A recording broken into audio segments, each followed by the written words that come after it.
are unstoppable. The Trauma Center is possible. We are unstoppable. The Trauma Center is possible. We are unstoppable. So I'm here as part of the Trauma Center Coalition with the on-campus group Students for Health Equity, and we work in solidarity with community organizations and faith groups from around the South Side to fight for access to trauma care on the South Side of Chicago, specifically to demand that the University of Chicago fulfill its obligations to the South Side community by opening a Level 1 adult trauma center at its medical facility. There's no trauma center from here to, the nearest one would be Stroger's, and that's on the west side of Chicago. People get shot many times over here, and they have to be transported from here all the way down there, and they die, usually end up dead. They would have to take me to Stroger's, and in the meantime I might just pass over, and that's not a good thing. When do we want it? Now! What do we want? Trauma Center! People here just are being completely abandoned by the university and by health resources. I think it's an important cause. For me, it's just the fact that the gun violence in the South Side is so, this is where a lot of the gun violence happens, and yet this is the part of the city that does not have a trauma center.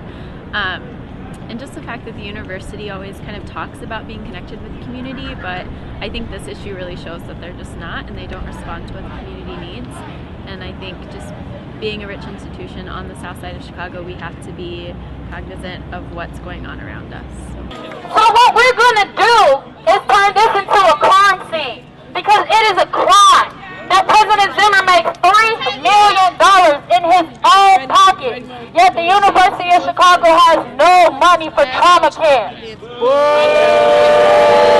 If people want to lay down as virtual sacrifices for the Trauma Center campaign, people will chalk-line you out, and we will put that as evidence of the fact that there are people dying all around this hospital, right in front of this man's house, and they are doing nothing to help. People power! Are we gonna get it? People power! The University of Chicago administration has categorically refused to engage with this issue on any sort of collaborative level. We're not expecting the university to do this all by themselves, but they're the biggest hospital here. They have tons of influence. They're one of the biggest landowners in the state. If anything's going to happen here, it has to be through them. So we hope we can pressure them to actually make an effort and talk to us and find solutions. UFC is whack! Bring the Trauma Center back! UFC is whack! Bring the Trauma Center back! I think there's movement being made. I think this week we've seen greater turnout from students and community members, greater interest from media, greater interest from elected officials, greater interest from the city as a whole than we have so far. And I think the university is becoming afraid. I think that, they cannot keep this up for too much longer, and it's a matter of keeping the pressure on. So we're putting a lot of pressure on today, and this is not going to be the end of it. We're going to be back going forward in the spring and in the fall until they do what they need to do.